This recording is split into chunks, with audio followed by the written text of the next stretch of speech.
ॐ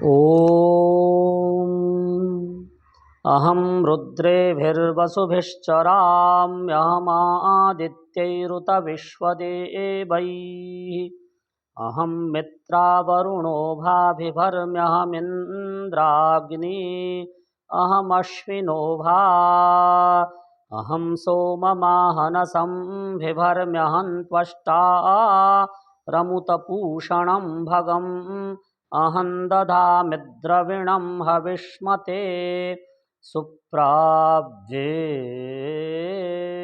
यजमानाय सुन्वते अम्बितमे नदीतमे देवितमे सरस्वती अप्रशस्ता इव श्मसि प्रशस्तिबम्बनस्कृधि ॐ शान्तिः शान्तिः शान्तिः। बंधुओं, आज का मेरा विषय है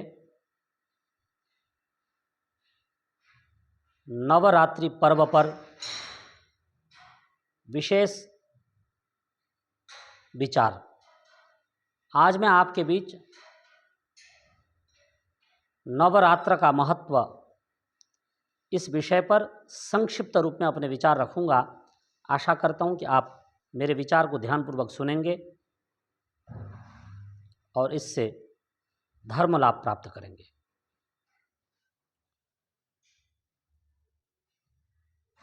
प्राचीन काल से भारतवर्ष में नवरात्र का बड़ा महत्व है। नवरात्र शब्द का अर्थ है नौ रात्रियां। ये नौ रात्रियां क्या हैं? इसको अहोरात्र न कहकर नवरात्र कहा जाता है, अर्थात 9 दिनों तक आद्य शक्ति की उपासना की जाती है।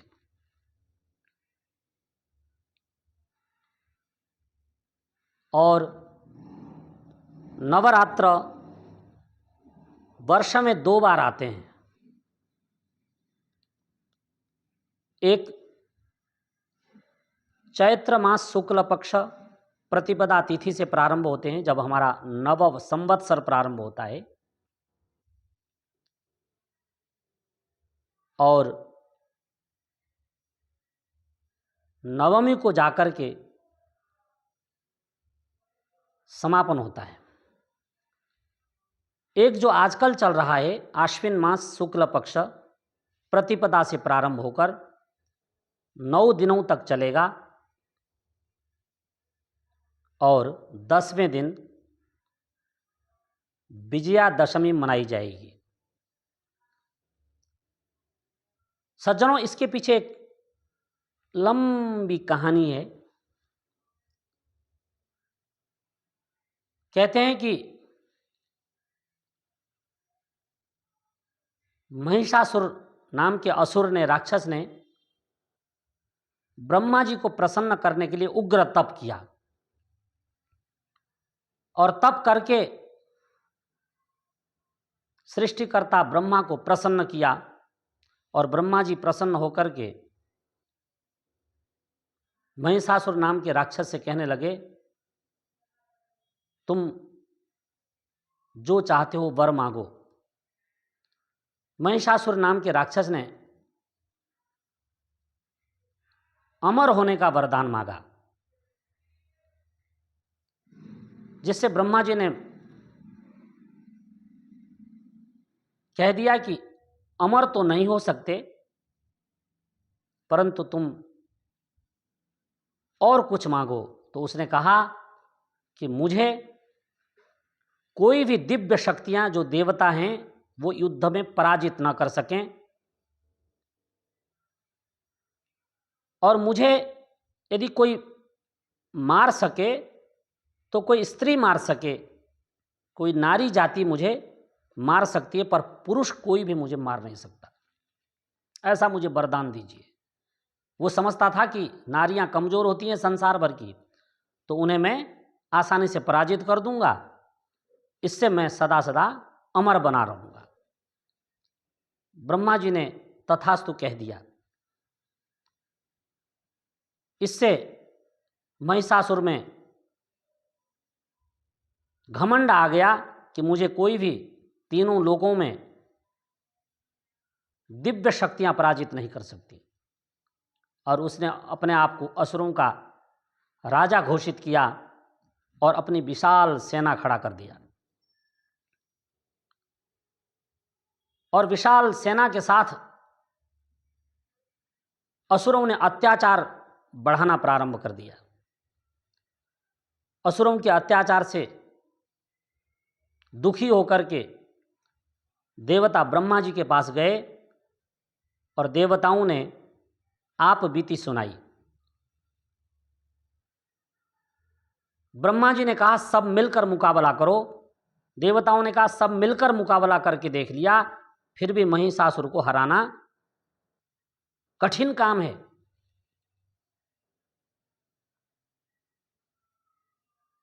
तो ब्रह्मा जी ने देवताओं को कहा कि तुम मिलकर के किसी दिव्य नारी को सेनापति बनाओ और उसकी अगुवाई में लड़ाई करो तो तुम्हारी विजय होगी। इससे देवताओं ने आद्य शक्ति भगवती जगदम्बा दुर्गा को अपना प्रधान सेनापति नियुक्त किया। सज्जनों, वेद में एक मंत्र आता है जिसका एक टुकड़ा है, स्त्री ही ब्रह्मा बभूविथ, अर्थात जब यज्ञ आदि बड़े बड़े शुभ कार्य होते हैं तो स्त्री को ब्रह्मा बनाया जाता है। प्राचीन काल में ऋषि का यज्ञ की ब्रह्मा हुआ करती थी, और भगवती दुर्गा को देवताओं ने अपना सेनापति नियुक्त करके उनकी अगुवाई में असुरों को पराजित करने के लिए युद्ध प्रारंभ किया। महिषासुर की एक तरफ विशाल सेना खड़ी थी, एक तरफ देवताओं की फौज खड़ी थी, और एक तरफ महिषासुर स्वयं सेनापति के रूप में लड़ने के लिए तैयार था। देवताओं की तरफ से भगवती दुर्गा अपने विभिन्न अस्त्र शस्त्रों के साथ युद्ध क्षेत्र में खड़ी थी। कहते हैं कि दोनों का 9 दिनों तक संग्राम चला और अंत में भगवती दुर्गा ने महिषासुर नामक राक्षस को मार डाला। जैसे ही महिषासुर मरा और महिषासुर के साथ उसके अन्य जो अधिकारी थे जिनमें शुंभ और निशुंभ हैं उनको भी मार डाला, असंख्य राक्षसों का संहार किया। और संहार ही नहीं किया, उनको यह जो आर्यावर्त देश है इसको छोड़ने के लिए मजबूर कर दिया। और दुर्गा सप्तशती में एक श्लोक आता है, भगवती ने पहले युद्ध से पहले चेतावनी दी थी कि यूयम प्रयात पातालम यदि जीवित तुम इच्छत, हे राक्षसों यदि तुम जीवित रहना चाहते हो तो यह आर्यावर्त की सीमा छोड़ करके पाताल लोक चले जाओ, अर्थात अमेरिका की तरफ कहीं दूर देश में भाग जाओ। पर राक्षसों ने देवी की वह गर्जना हल्के में ली, जिससे उन सबको देवी ने मार डाला। और जब सारे राक्षस मर गए तो जो कुछ उनके वंशज थे वो अमेरिका भाग गए। भगवती दुर्गा ने जब इस प्रकार राक्षसों को मार करके आर्यावर्त की सीमा से बाहर कर दिया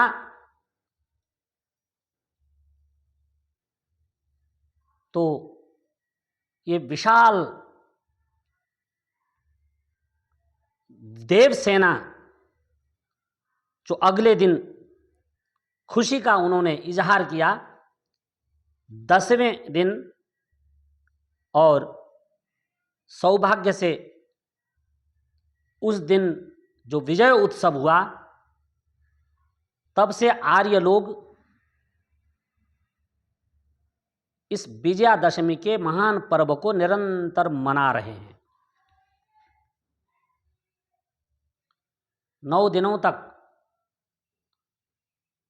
भगवती शक्ति की उपासना की जाती है और 10वें दिन विजय उत्सव होता है। जो बड़े लोग हैं वो छोटे लोगों को टीका लगा करके आशीर्वाद देते हैं और यह परंपरा प्राचीन काल से चली आ रही है। सज्जनों,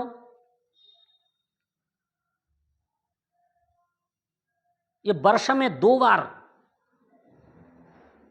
नवरात्र मनाने का एक विशेष आध्यात्मिक महत्व है। आध्यात्मिक महत्व यह है कि जब जब हम नवरात्रों का प्रारंभ करते हैं तो उन दिनों में ऋतुओं की संधि होती है। ऋतु नाम संधिषु रोगाः जायन्ते। अब भी ऋतुओं का संधि प्रारंभ है और चैत्र में भी ऋतुओं का संधि प्रारंभ होता है। अब ऋतुओं के संधियों में रोग उत्पन्न होते हैं और रोगों के शमन के लिए व्रत, उपवास, नियम, संयम, ब्रह्मचर्य आदि का पालन करना अत्यंत आवश्यक है। जो मनुष्य विशेष करके नवरात्रों में सनातन धर्म के नियमों का पालन करते हुए ब्रह्मचर्य व्रत का पालन करता है, भूमि पर सोता है, अल्पाहार करता है, फलाहार करता है और व्रत रहता है।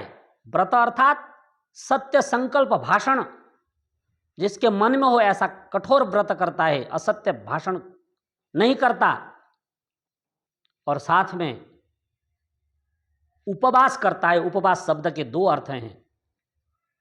एक अर्थ होता है